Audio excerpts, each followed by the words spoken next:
Assalamualaikum sahabat ngobrol sama ibu semuanya. Apa kabar? Semoga sahabat-sahabat semua dalam keadaan sehat ya. Selamat malam Bu Isti. Selamat malam Kak Inas. Nah Bu Isti, malam ini gimana kalau misalnya kita ngomongin tentang kejujuran nih? Waduh, menarik juga nih. Jadi kan sebenarnya jujur itu ya bukan sesuatu yang mudah lah ya Bu untuk kita ngerti dan kita lakukan juga gitu. Bukan buat orang dewasa aja tapi juga buat anak-anak gitu ya, apalagi buat anak-anak gitu, karena kan anak-anak juga sering ya Bu ya ngerasa kayak takut salah, jadi dia malah bohong gitu, misalnya abis ngilangin sesuatu atau misalnya dia habis tingkahnya ya mungkin kurang berkenan bagi orang tuanya gitu ya Bu ya. Ya Kak, anak memang mulai mengenal berbohong tuh di usia 3 tahun dan akan berkembang sejalan dengan bertambahnya usia. Biasanya sih mereka tidak jujur itu karena beberapa hal, bisa juga karena cari perhatian. Misal dengan mengarang cerita nih, jadi dia membayangkan gitu ya, bercerita ke teman-temannya kalau punya mainan bagus. Anak itu memiliki imajinasi yang tinggi, sehingga dia kadangkala sulit membedakan antara khayalan dan kenyataan. Bisa juga tidak jujur itu karena takut dihukum karena habis berbuat kesalahan. Nah ini tadi ya. Ya, seperti tadi contoh cerita Kak Inas di atas. Bisa juga loh Kak, karena ingin menghindar dari kewajiban.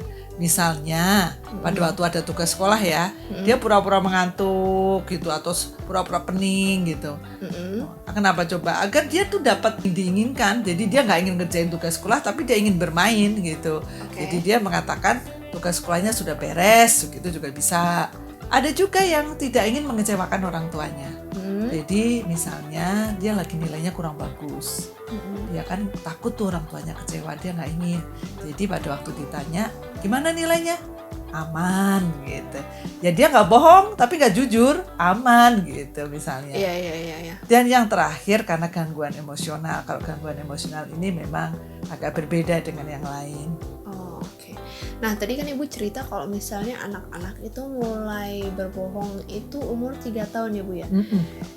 Terus ini bisa kan Bu keterusan kalau misalnya dia nggak diajarin tentang jujurnya ini, bisa kan Bu? Bisa sekali. Oleh sebab itu ayah bunda perlu untuk menanamkan pentingnya berkata jujur di usia 5-10 tahun.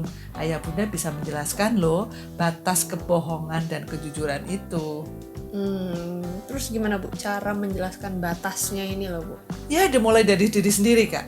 Kenapa? Okay. Karena anak itu akan meniru perilaku dan kebiasaan orang tua maupun orang-orang terdekatnya. Jadi kalau ayah bunda terbiasa bicara jujur, maka lama-kelamaan anak akan mengikuti kebiasaan tersebut. Berarti harus dicontohin dulu ya Bu ya? Nah kalau misalnya bohong putih nih Bu, atau misalnya berbohong demi kebaikan, itu tuh gimana Bu? Masih boleh nggak buat anak di depan anak-anak gitu ya? Sebaiknya dihentikan, terlebih di depan anak ya. Oke Bu, berarti bohong putih nggak boleh ya Bu ya sebaiknya boleh, ya. Oke. Terus tadi dari role model, habis itu apa lagi nih Bu?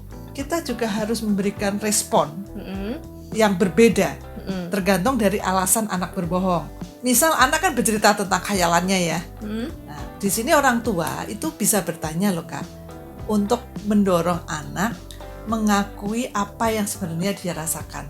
Jadi misalnya kalau dia berkaya, oh tadi saya punya mainan bagus, kita nanya mainannya seperti apa, di mana gitu. Jadi untuk lebih menjelaskan di detail gitu ya Bu. Jadi akhirnya dia bisa menyadari apakah itu khayalan atau kenyataan. Oh iya. Kemudian yang kedua, misalnya ya kayak yang lain ya. Kalau anak itu berbohong karena menutupi kesalahan, maka di sini orang tua melatih atau mendorong anak untuk berani mengakui dia berbuat salah. Jadi kalau anak berhasil bicara jujur, bunda atau ayah memberikan pujian. Misalnya, bunda bangga loh adik sudah berkata jujur. Dengan demikian anak itu dimotivasi untuk berani berkata jujur seterusnya. Kemudian kalau anak itu melakukan ketidakjujuran itu karena ingin dianggap baik atau dia ingin mendapat pujian gitu, maka orang tua mengarahkan untuk bicara sebenarnya dan menjadi diri sendiri itu lebih baik. Jadi tidak perlu kita butuh pujian dengan berbohong gitu. Oke. Kalau yang lain ya, Ya. Misalnya kalau anak itu berbohong, orang tua juga perlu memberikan peringatan, Kak, atau memberikan kesempatan untuk anak memperbaiki kesalahannya. Oke. Jadi di sini orang tua mendorong anak untuk menceritakan apa yang sebenarnya terjadi. Dan kita menyadarkan anak jika dia berbuat lagi maka ada konsekuensinya. Tapi jangan hukuman fisik ya. Jadi harus cerita dulu ya Bu ya. Terus baru dibuat anaknya sadar kalau misalnya oh ini itu nggak boleh. Jadi terus juga dikasih tahu kalau misalnya nanti diulangi lagi bakal ada konsekuensi gitu kan Bu ya.